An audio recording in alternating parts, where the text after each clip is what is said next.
que Donald Trump est un fou dangereux. Mais l'histoire de Goldwater, candidat il y a 40 ans, qui avait été déclaré fou et qui ensuite avait attaqué les psys américains, et ils avaient payé très très cher, et là les psys sont un peu hésitants, mais ils sont quand même en train de le déclarer dingo. Si lui déclare une guerre, Oui. il est absous de toute poursuite. Oui, malheureusement, merci Claude, on en parlait dans la voiture en arrivant. Monsieur Bill Clinton, excusez-moi les dames et les jeunes filles, avait un jour une histoire de teinturerie. Ça arrive dans les meilleures familles, même si c'est des protestants et tout, bon, histoire de teinturerie. Et à cause d'une teinturerie, j'ai pas compris, je suis un peu bête, évidemment, je ne connais pas les mystères de la vie. J'étais marié un jour quand même. Une histoire de teinturerie, ça n'a rien à voir. Et alors, pour éviter la destitution, oui, il a du jour au lendemain déclaré la guerre, je crois, en Irak ou voilà. Et il se pourrait que le Trump, sentant venir le bouchon, parce que là, ça monte de tous les côtés, hein, et si jamais il déclare une guerre sur la Corée du Nord, le président américain, à ce moment-là, est intouchable. Quand il entre en état de rut, pour être correct, pardonnez-moi, dans une grosse café sans nom, quand il est en état de rut guerrier, rut, il a un petit chapeau, je crois, en état de rut guerrier, donc dans ce cas-là, il est intouchable. Alors il faut espérer que non, qu'on pourra sauver notre peau. Et il faut espérer que M. Emmanuel Macron, c'est un très curieux, n'est-ce pas, très doué, semble-t-il, il dort 4 heures par nuit, il travaille 19 heures par jour. Il a été l'élève et l'assistant de Paul Ricoeur, grand philosophe, sublime penseur, mais ensuite il a passé à la banque Rothschild, et il paraît qu'entre les deux, il semble avoir choisi quand même du côté des financiers. Enfin, espérons que nous nous trompions. Alors, écrit dans une période où il y avait espoir de postérité et où il y avait espoir d'un Dieu, parce que vous pensez bien qu'un Dieu qui s'amuserait à surveiller Donald Trump et tout ça, et Auschwitz et Fukushima et Tchernobyl et la centrale de Fessenheim, dont le réacteur numéro 2 est arrêté depuis 300 jours pour fraude et poursuite judiciaire. Tous les jours, elle perd 1 million, je crois, d'euros. Quelle est la réparation au monde qui permette d'arrêter une centrale nucléaire, qui d'ailleurs déjà a été réparée? Ils sont venus 2000 ouvriers. Là, ils annoncent encore 2000 ouvriers. Et donc, on est bon, quoi. On est bon. Le réacteur numéro 2 est arrêté.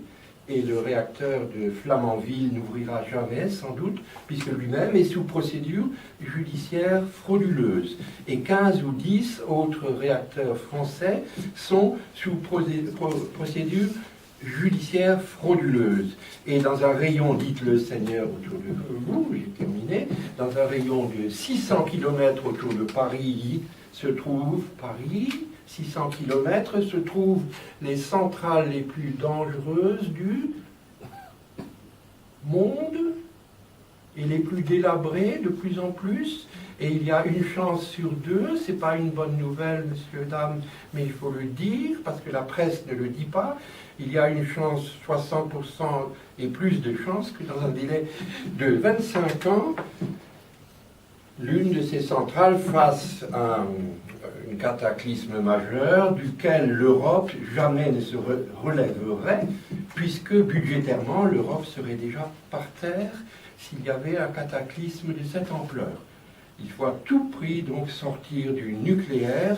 Vous tapotez sur Internet, sortir du nucléaire à Lyon, rue Duminges, le plus grand réseau d'Europe de militants qui donnent des arguments contre les nucléaires. Là, le EDF est par terre, Areva est par terre, Flamanville n'ouvrira jamais, Hinkley Point en Angleterre est très fumeux, la centrale nucléaire de Finlande imprononçable est en procès depuis 10 ans et a coûté 4 fois plus. Et enfin, les 2 centrales chinoises de France en Chine sont aussi sous suspicion grave. Donc du temps où nous croyions un peu en Dieu, et au temps où nous pensions qu'il y aurait une postérité, m'est venu ce poème pour terminer, dans la petite maison d'Aubernais, où j'habitais à l'époque, la nuit, en été, il faisait très beau, toutes ces choses horribles n'existaient pas encore. La banqueroute de l'euro, les banques italiennes sont par terre, celles d'Espagne et du Portugal. La Deutsche Bank est par terre. La Banque d'Écosse est en banqueroute depuis 8 ans. Pardon, ça fait beaucoup, tout ça. Les réfugiés ne sont pas accueillis. La Grèce est martyrisée. Il y a 40 millions de chômeurs et la Commission de Bruxelles vient d'autoriser les pesticides et les endocriniens. Émigrés, Grecs assassinés, endocriniens, 40 millions de chômeurs et des centrales qui, l'une d'elles va exploser, ça fait beaucoup, sans parler de la monnaie, n'est-ce pas?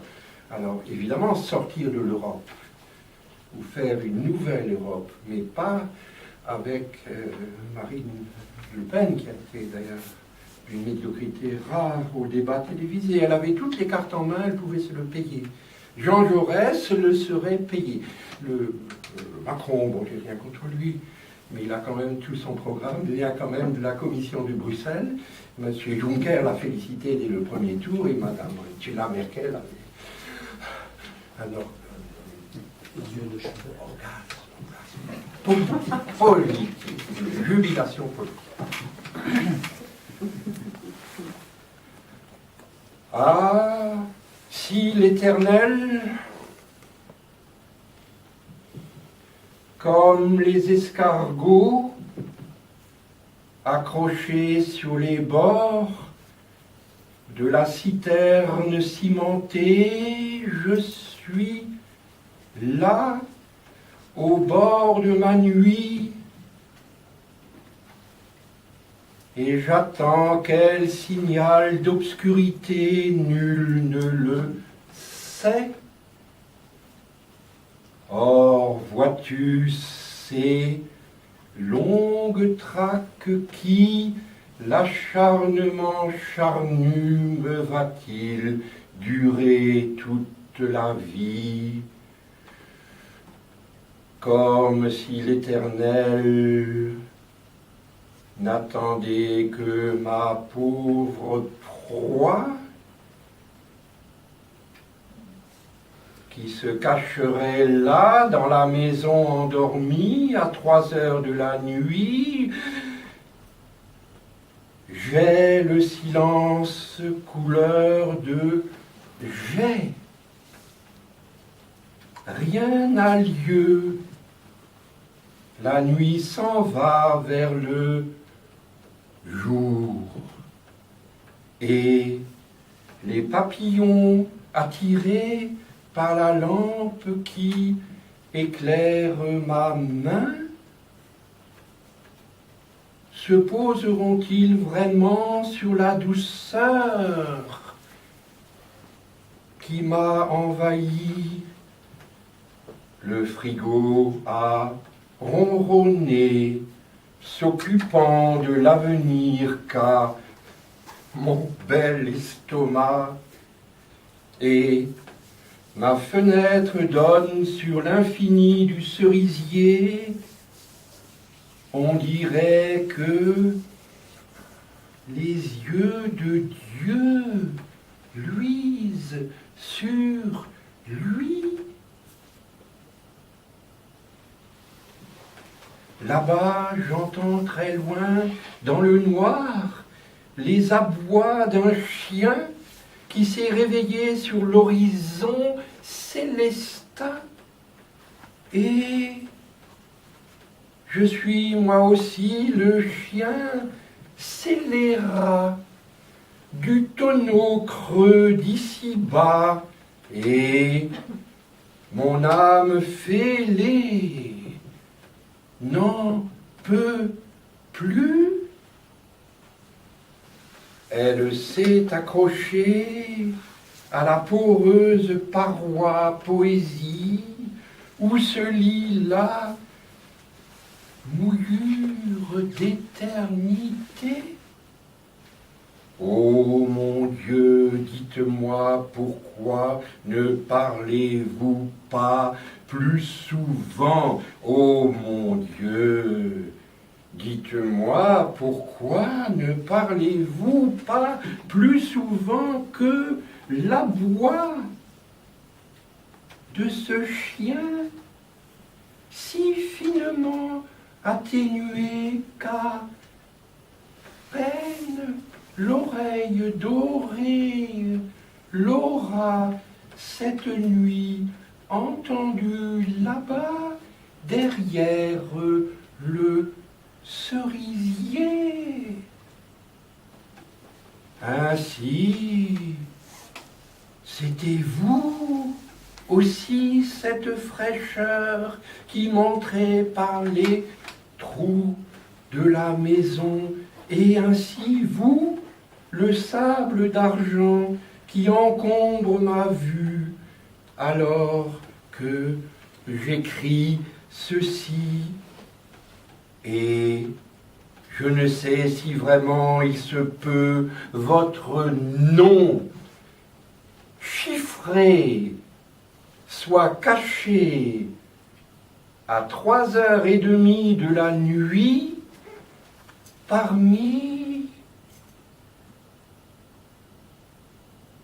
la faible vapeur qui nous viendrait de l'horizon exténué là-bas, très loin, derrière eux, la réalité infiltrée par des gros camions lilacés qu'on ne voit pas. Et il faudrait descendre là, dans le jardinet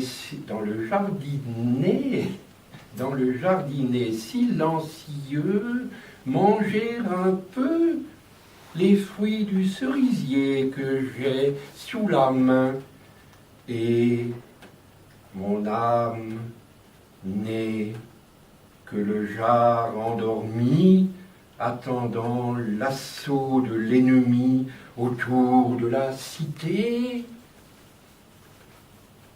S'il entendait jamais le son du Dieu ébloui, que sa joie d'un seul coup éclaterait comme les clairons à Jéricho faisaient le tour des remparts tant de fois que nul ne les comptera.